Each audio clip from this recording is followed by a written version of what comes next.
want to talk about AEW Forbidden Door, and Dave Meltzer just posted his AEW match star ratings. And I do want to mention if I agree with his match star ratings or if I feel like, he's either undervoting certain matches or he's overvoting certain matches. So, the first match was MJF versus Hechicero, and he gave it 3.25 stars. When I watched this match, I would say easily like 3 stars. So I'm not too picky about what he chose. As I said about the match, obviously MJF is very charismatic. I appreciate Hechicero for actually, just flipping off the crowd and also just trying to be a bit of a heel because obviously, you know what, you have to make yourself matter in these matches, and that's a little bit harder for international wrestlers, really. But something like a 4-star match means like something that I would call match of the night, and 5-star match means something that's transcendent. Definitely, it would go into the AEW like history books and stuff like that, really. So, I do think 3 stars is where it should be. The Elite versus the Acclaim versus Hiroshi Tanahashi. He gave it 3 3/4 stars, and to me, it wasn't really a memorable match. There wasn't like anything that really stood out. I like the Max Caster rap. Like I've said, when I look at Max Caster and Anthony Bowens, they don't really have any like signature moves or anything like that, really. So I wasn't really drawn into this, match at all, really. I think honestly, I would say like maybe 2 3/4 stars. I would give this match, because there's really nothing that was captivating. I wouldn't even call it a match of a night worthy type of thing, really, So I did feel, that was a little, I feel like, I could see why it would be 3 and 3. I would think 3 stars maximum, like 2.75 or 3 would be where it should be, really. I do think he overrated this match. The next match was Bryan Danielson versus Shingo Takagi, 4 3/4 stars. I think that honestly, it was like a match of the night candidate. Like they did really great technical wrestling. It went on a good duration. We didn't know Bryan Danielson was seriously injured. I would say that honestly, this is a great example of a 4-star match. It was match of the night material. The wrestler stepped up. Would I say it's on the cusp of kind of being a match that would go down in AEW history? I would say no, but I would say that's a little bit better than match of the night. So I would say like 4 stars or 4 4.25 stars would be the way to do that. The next match was Toni Storm versus Mina Shirakawa. I'm not really a big fan of their feud and their tease of lesbianism, and there was nothing, even like a week later that I really remember of this match outside of the 3 of them, doing a 3-way kiss and they're all grabbing each other's asses as they're walking away and stuff like that. It's more their characters or this lesbian tease or bisexual tease is kind of the thing that I remember. And it's not because, when I'm a horny old man. It's just because, with Toni Storm matches, a lot of the stuff she does, like as far as an athlete, isn't that memorable. She has to do a little bit more to kind of be a memorable professional wrestler in her physicality than just a character. You look at somebody like The Undertaker, at least, when you watch his matches, it's not just this character, it's this professional wrestler doing moves, So I didn't find anything too memorable about her match.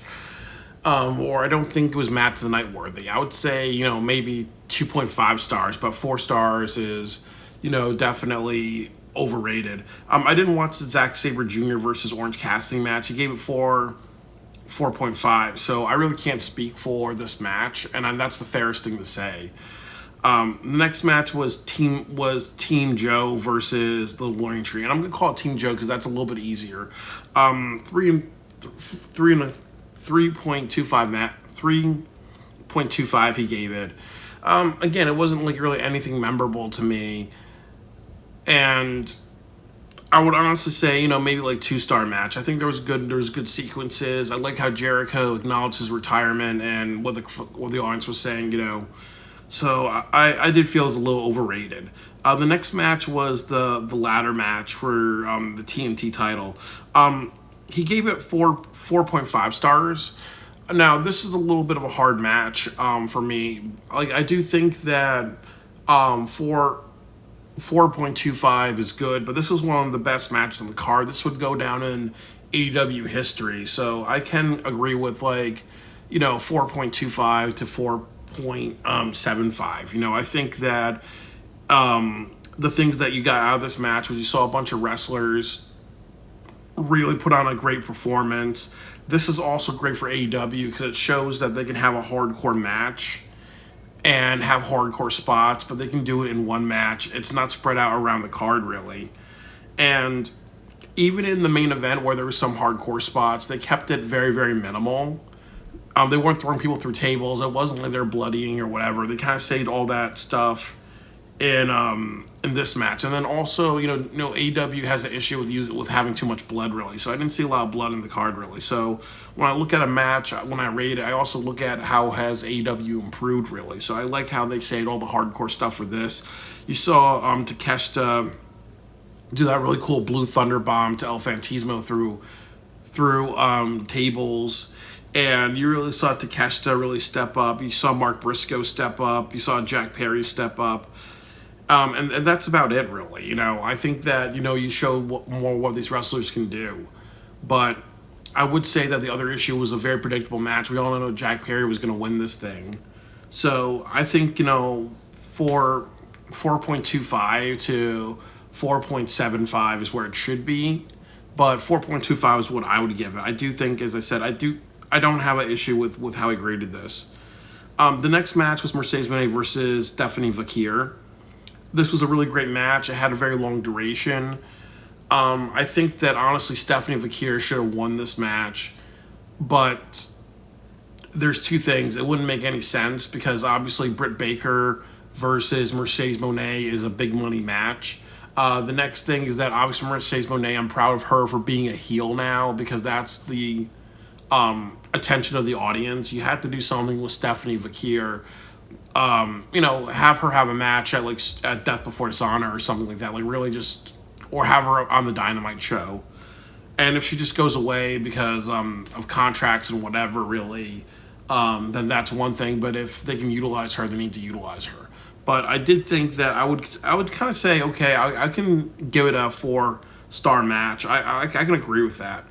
I think with me, that works because Stephanie got such a huge reaction, and this is being talked about. Her performance, really, So I would have to kind of give it a 4-star match because honestly, it is being talked about. It could be a match. It's definitely a match of the night contender. It was really good back and forward, and definitely, people remember this match. So I can agree with 4, and that's where I would put it. The next match was Tetsuya Naito versus Jon Moxley. There was nothing really memorable about this match. They didn't even have a good build with it. But, they had some good offense, and they did take it seriously. So, I would say that even though I did not like this match, I would say 2-star, but 3-star, I don't agree with that. So he gave it 3 stars, I gave it 2 stars. Then the last match was Swerve Strickland versus Will Ospreay. And as we know that, that Dave Meltzer sniffs Will Ospreay's panties, and he really loves Will Ospreay. He gave it 5.5 stars, and I have no problem with that. But it's like what some people say, how can you have a 5-star system if you have, how can you have a 5.5-star match in a 5-star system?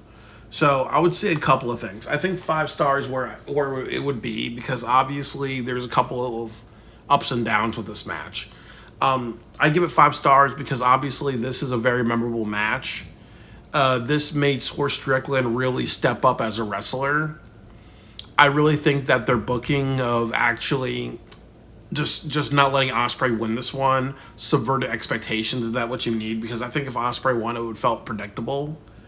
I also feel like, this really made Swerve feel like a really main event champion. Like I said, this honestly felt like a match that would definitely main event a WrestleMania, or this would be a match that would, be a night 1 of a WrestleMania, or be a penultimate match, like if you had 2 NJPW wrestlers, like that AJ Styles versus, Shinsuke Nakamura. This would be like the match that they should have had at WrestleMania, really. Just a bit of like, a hardcore, high endurance type of style, and just people not giving up, really. I think that this match, was definitely well done, and it really showed what Swerve could do, because I do think that, he needs to be taken seriously as a champion. So this kind of resetted Swerve a bit. But with all that said, there were some issues with this match. It was a little cartoony, and it was a little video game, because if Swerve is giving Ospreay a pile driver on a guardrail and they're doing other like hardcore spots, really, you don't go on for 20 minutes. In a regular street fight, that would be the end of it, really. So there was a sense of, of it being like a video game type of match, really.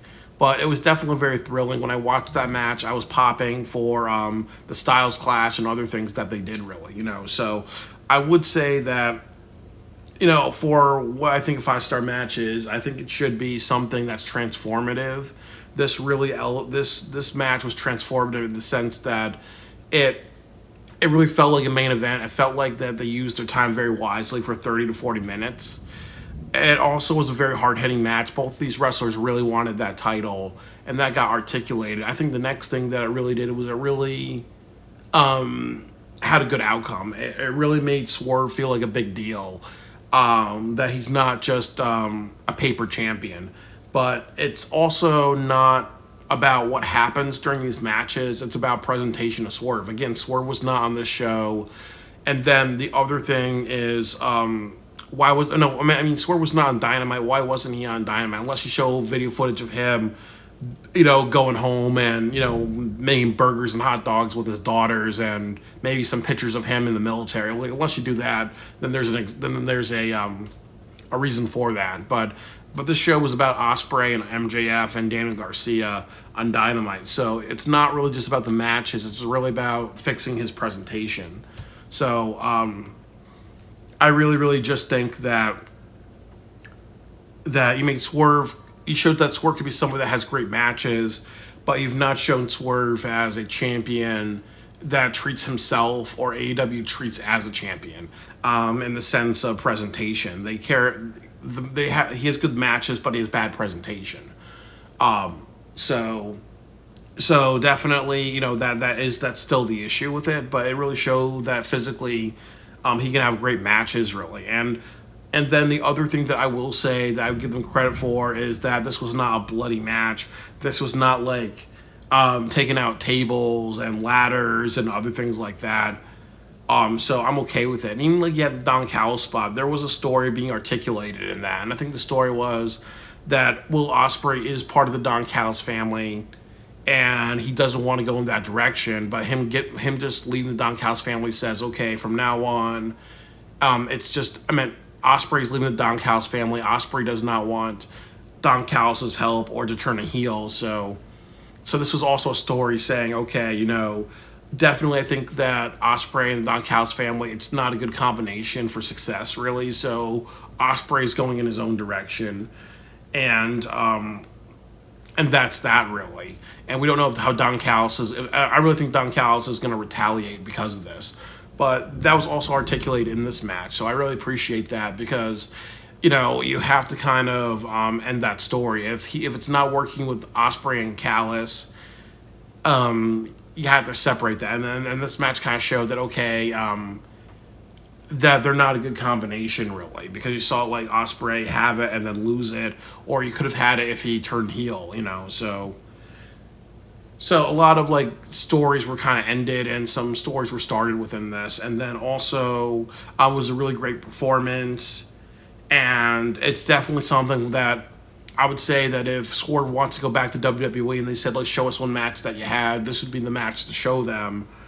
In addition to him and Adam Page and a few other matches, And even if they may say something like, okay, well, we don't like this style, and there's some things you could have tweaked, or we know that AEW has more of a video game wrestler type of style, this would still be a match that I think that adds to Swerve's resume. So So I don't think that. So I really think that it helps, and it's definitely a great match. It's a transformative match. It does a lot of great things, really. So I agree with the 5-star rating on this. No, I agree with my 5-star rating. I do think 5.5 stars is definitely a little ridiculous because it's a 5-star scale. But if he wants to say, 5 stars is maximum, but above and beyond is above and beyond. I wouldn't say it's above and beyond, really. I think it has its strengths and weaknesses. There's a lot more that needs to be done for it to be like a 6-star, 7-star type of match, really. But it did have a bunch of weaknesses because it did feel a little too video game type of match, really. And they don't really follow physics. As I said before, you hit somebody with a pile driver on a metal barricade. That should be the end of it. You don't go on the extra 30 or 40 minutes after that, because then that feels a little ridiculous. And then it's almost like if Ospreay deals with that, how can he have a good match with Daniel Garcia? Wouldn't he be like, so much like more levels? Wouldn't he be like so much of a stronger wrestler? And would it be like more easy for him to squash Dick Garcia, really? So sometimes when you have these hardcore spots or these spots that people get up from, and they're kind of like superhuman, it's like, how can you actually fight the next opponent? Like when Mick Foley went off the Hell in the Cell twice, if he was having a match with like Maven or Billy Gunn or another wrestler, it wouldn't be realistic for that wrestler or other wrestler they're facing to kind of go a long time with him because you saw him fall off the Hell in the Cell twice, really. So sometimes there's a lack of realism when you have those types of spots, really. So that's all I gotta say. So, I do think that some of it is a little overrated, but it's not extremely overrated when it comes to how Dave Meltzer was rating these matches.